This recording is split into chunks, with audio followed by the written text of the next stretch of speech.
Bom dia, pessoal! Hoje a atividade de vocês será no livro. E o primeiro livro que vocês vão utilizar é o livro de Geografia, ok?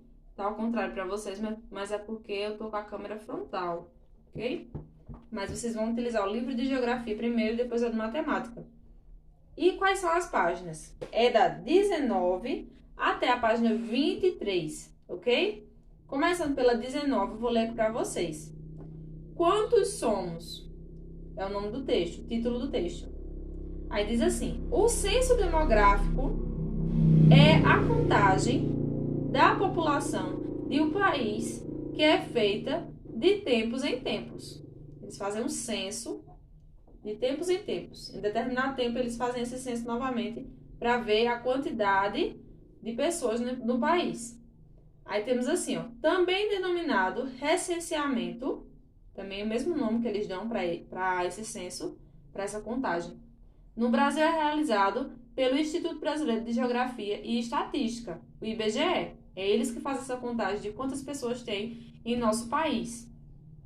O último censo, realizado em 2010, acusou que somávamos cerca de 190 milhões 755 mil e 799 brasileiros naquele ano. Naquele ano, pessoal, em 2010. Era a quantidade de habitantes que eles fizeram a contagem, ok?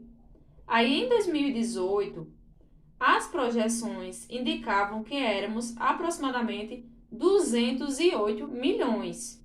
No caso, aumentamos bastante, né? Éramos 190 em 2010 e nos tornamos, em 2018, 208 milhões, não é isso?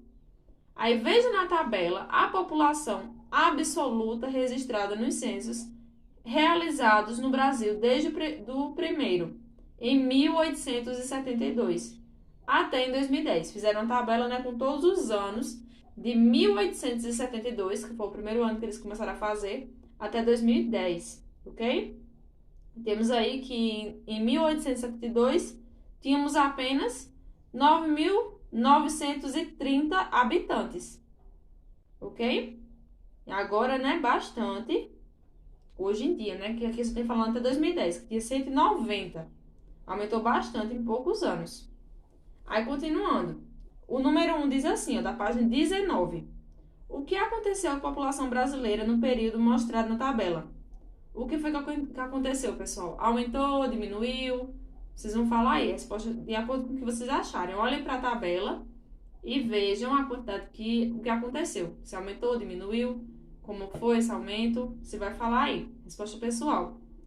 Aí não, né? Vocês vão olhar no caderno, vocês vão colocar a resposta nos cadernos.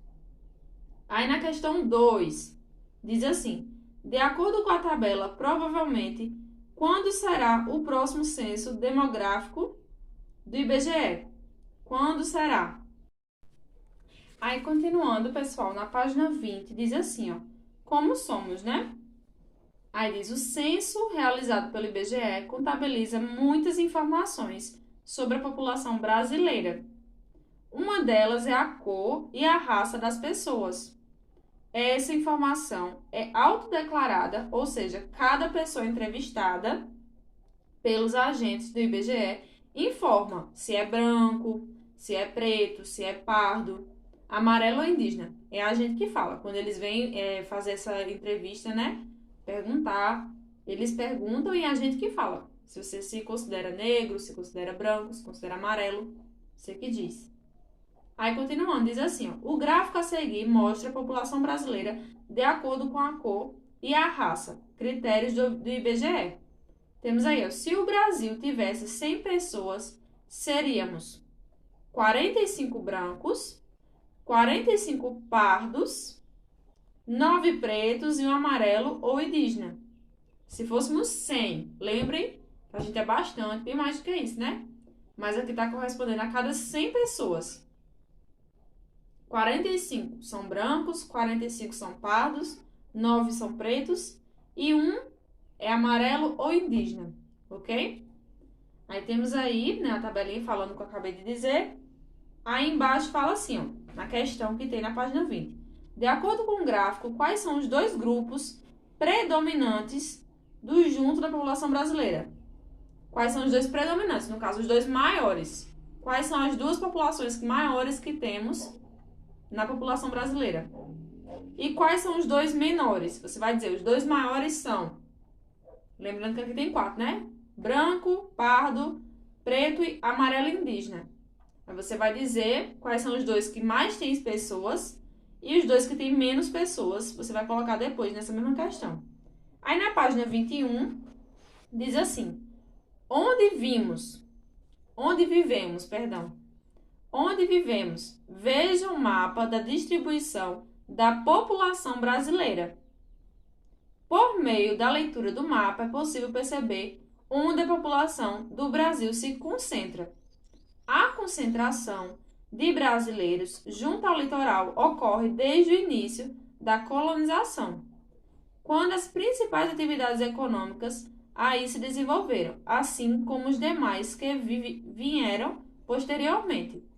Aí temos aí, pessoal, as cores, né? O mapa tem várias, de acordo com os habitantes. A vermelha, que corresponde a mais de 100. A cor laranja, um pouco mais escura, corresponde a 25, de 1 a 100. Aí temos a laranja, de 10, de 1 a 25. E temos a laranja mais clara, que vai de 1 a 10. E a amarela, que temos menos de 1.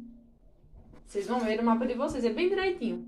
Todas as cores, cada uma corresponde. Vem na tabelinha aqui do ladinho, viu? Aí diz assim, no número 1. Em que parte do Brasil está concentrada a população brasileira? Qual local do Brasil que mais tem pessoas, né? Lembrando que a gente tem 4 localidades, Nordeste, Norte, Sul e Sudeste, né? Vocês vão olhar de acordo com isso. Qual é o local onde mais tem pessoas no nosso Brasil? Questão 2.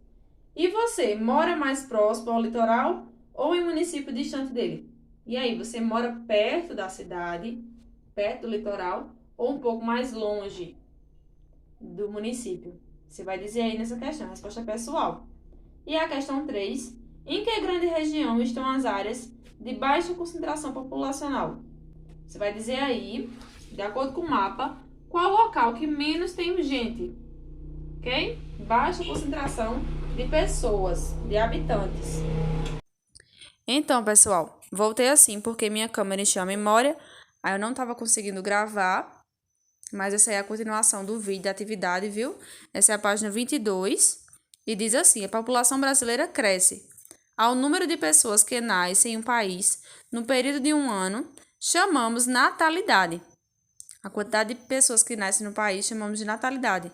E ao número de pessoas que morrem no mesmo período, chamamos mortalidade. No Brasil, sempre nasceram mais pessoas do que morreram, e dessa forma a população veio crescendo ao longo dos anos. Aí temos aí o gráfico, né? Em vermelho é a mortalidade, a taxa de pessoas que morreram, e em azul é a taxa de natalidade no Brasil. Aí temos uma questão aí, né, para vocês responderem. O meu está riscado, pois ele está respondido, por isso que eu retirei a resposta. Mas a pergunta diz assim: o que você observou em relação à natalidade e à mortalidade no Brasil ao longo dos anos? O que você percebeu? O que você viu? Perceberam que começa nos anos de 1881, né, a tabela? E vai até 2015. O que é que vocês perceberam nessa tabela? A taxa aconteceu o quê com a taxa? Tá certo? Vocês vão prestar atenção bastante nessa tabela para poder responder essa questão. Aí embaixo diz assim: a população absoluta do Brasil continuará crescendo por aproximadamente 20 anos. Depois disso, deverá parar de crescer e começar a diminuir, por causa das melhores nas condições de vida, da infraestrutura e dos avanços da medicina. Denominamos melhora na infraestrutura quando os serviços públicos têm maior cobertura no país, como a expansão de rede de energia elétrica, de saneamento básico, educação e saúde, elevando as condições de vida da população. Por outro lado, a natalidade que caía lentamente no período de 1881 até por volta de 1955 passou a cair com mais intensidade, até a década de 1990. Vocês perceberam, pessoal, que a tabela começou bastante alta, né? A quantidade de pessoas que morriam e nasciam no Brasil. Depois de 1990 começou a cair bastante a quantidade de pessoas que nasciam e morriam no nosso país. Aí essa também é uma característica da melhora nas condições de vida, em que as mulheres passam a ter mais controle sobre o crescimento da família. Aí, as mulheres nas últimas décadas têm tido menos filhos, porque além de trabalharem fora de casa e estudarem por mais tempo, podem cada vez mais optar por não ter filhos ou por ter menos filhos. Continuando, pessoal, na página 23, a última página da atividade de hoje, o texto diz assim: nos tempos de nossos avós e bisavós, eram mais comuns famílias grandes, com muitos irmãos, mas isso foi se modificando ao longo dos tempos, e atualmente os casais têm cada vez menos filhos. E temos um novo fato na composição da população brasileira. Há décadas que a taxa de mortalidade vem caindo pelos motivos que já explicamos, mas isso foi interrompido recentemente. Desde 2012, a taxa de mortalidade começou a crescer novamente. Isso se deve ao aumento de idosos na população brasileira. É uma tendência de todos os países que entram no processo de envelhecimento, como você estudará a seguir. Aí temos uma imagem aí, né, gente? Da mãe e uma filha caminhando em Minas Gerais, em José do Alegre.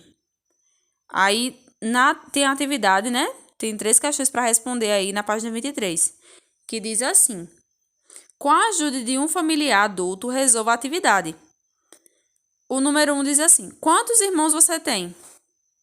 Você vai colocar aí a quantidade de irmãos que você tem nesse número 1. Aí no número 2, pergunte ao seu familiar. Na letra A, você vai perguntar ao seu familiar: quantos irmãos sua mãe, seu pai ou os adultos que cuidam de você tem? Você vai perguntar aí a sua mamãe, a seu papai ou os seus responsáveis, tá certo? Quantos irmãos eles têm? E na letra B, quantos irmãos seus avós e avós têm? Você vai dizer a quantidade que tem de irmãos os seus avós e avós. No 3, diz assim: no dia combinado com o professor, compartilhe suas respostas com os colegas. No caso, eu quero que vocês me mandem hoje essas informações, tá certo? Me mandem um vídeo falando sobre a quantidade de irmãos que você tem, ou um vídeo ou um áudio, tá certo? E tirar a foto da atividade para mim, falando a quantidade de irmãos que você tem, que os seus pais ou responsáveis tenham e os seus avós e avós, ok? Para vocês verem a diferença de os tempos mais antigos, né? As últimas gerações para a nossa. A quantidade de irmãos, como modificou. Vocês vão falar o que vocês acham sobre essa situação que a gente anda vivendo.